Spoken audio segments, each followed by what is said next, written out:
membre du Radio Club de Touch en France, nous a écrit car il est intéressé par des informations économiques et sociales sur le Japon.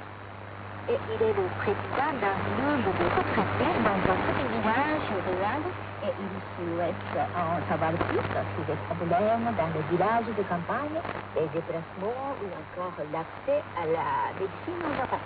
Merci, M. Touchard, pour ces questions très intéressantes. La campagne japonaise est touchée par deux phénomènes, le vieillissement de la population et le déclin rural, avec une population qui se concentre en très grande majorité dans les mégalopoles. Actuellement, près de 30% de la population japonaise a plus de 65 ans.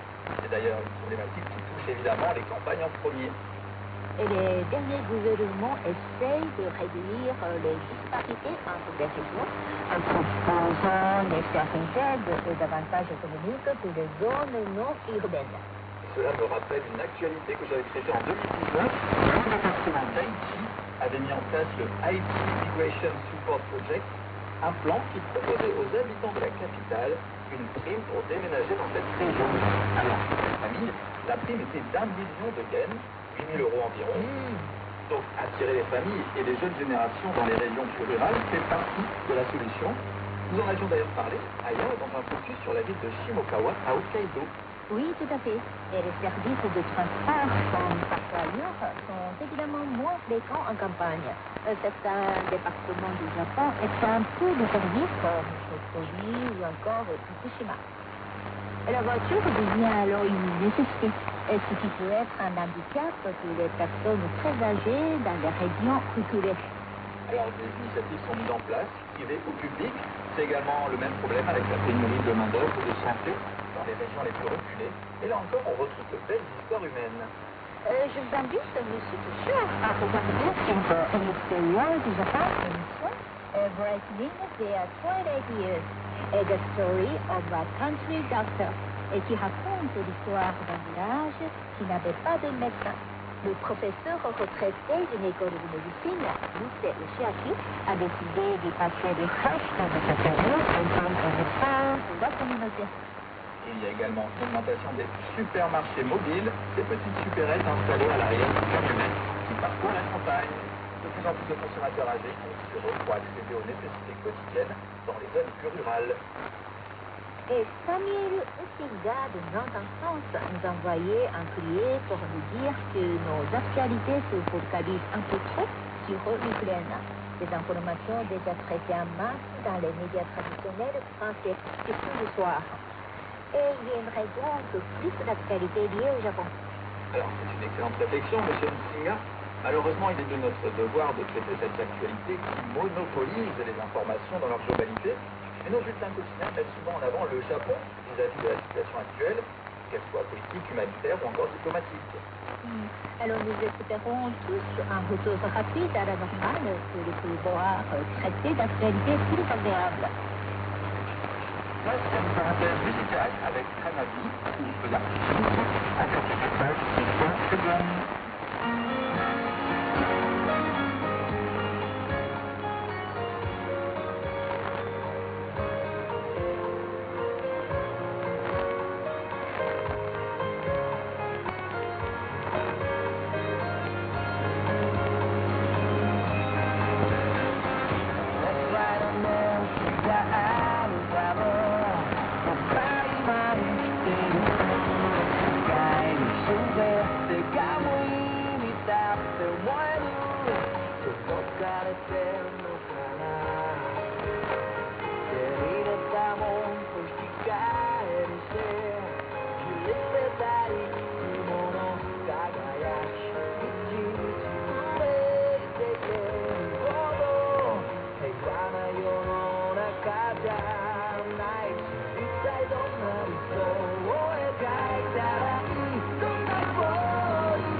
Pour la seconde partie de notre émission spéciale Courrier des auditeurs. Et Pierre Guezolofova de Citefas nous envoie un message concernant une interruption. Et le voici. C'est bon de parler de la situation de l'exploitation minière exécrable et qui mine notre pays. Merci. Alors, M. Fova, nous vous remercions beaucoup pour votre message. Cette émission sur la République démocratique du Congo, dont l'industrie est en proie à des conflits et à des violations des droits humains, semble avoir eu du succès auprès de nos auditeurs. Merci beaucoup pour vos retours. Et Alain Sardier de la France nous a envoyé une question sur le Japon. Et il nous dit, ici en France, on est inondé d'appels téléphoniques à notre domicile, souvent à caractère commercial. C'est très désagréable et on ne voit pas comment les arrêter. Car ceux qui appellent se cachent derrière des numéros non identifiables et qu'il est impossible d'appeler pour exprimer notre mécontentement. Alors, M. Carlier, nous demandons, ce phénomène existe-t-il au Japon? Comment réagissent les Japonais? Eh bien, merci pour votre question. Eh bien, je pense que ce problème nous touche tous.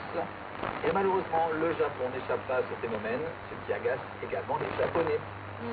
Et comme pour la France, il est presque impossible d'échapper à ces appels, les numéros étant difficilement identifiables, comme vous le dites.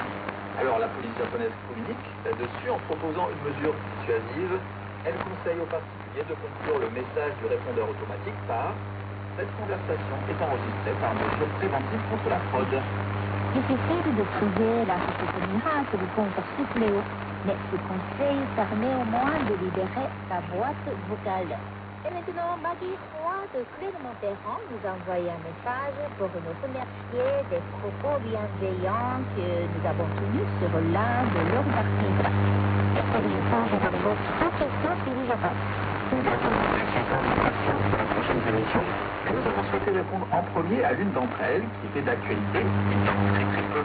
Elle nous dit « J'ai appris que le 5 mai, la journée des enfants au Japon, est fêtée avec des cerfs-volants koinobori, en forme de poisson magnifique. Une fête extraordinaire pour tous, petits et grands.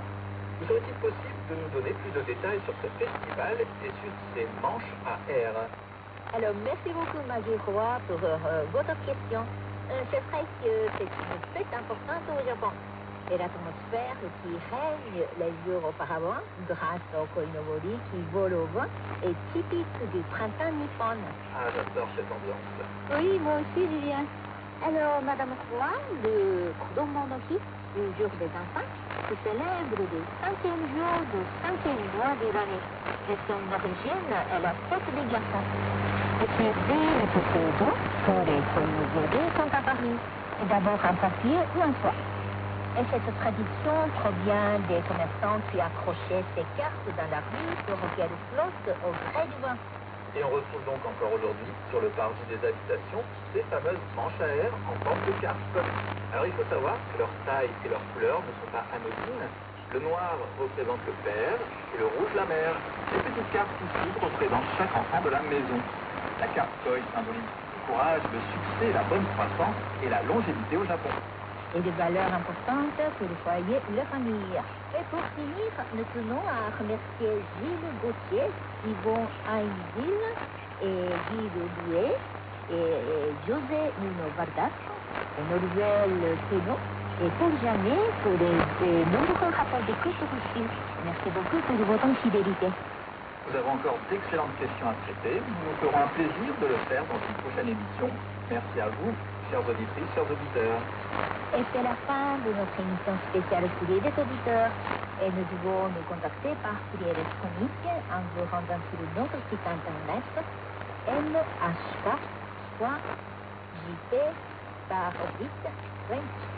Une fois sur notre site, cliquez sur nous écrire en haut de la page pour nous contacter et nous envoyer vos messages.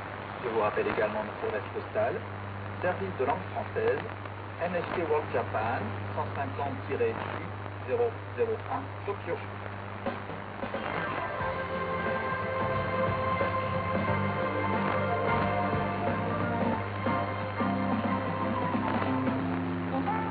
Et c'est ainsi que prend fin notre émission pour aujourd'hui. Elle sera rediffusée le samedi 21 mai. Ici Julien Luc. お相手はもうすぐからでした。皆さんさようなら。また来週お会いしましょう。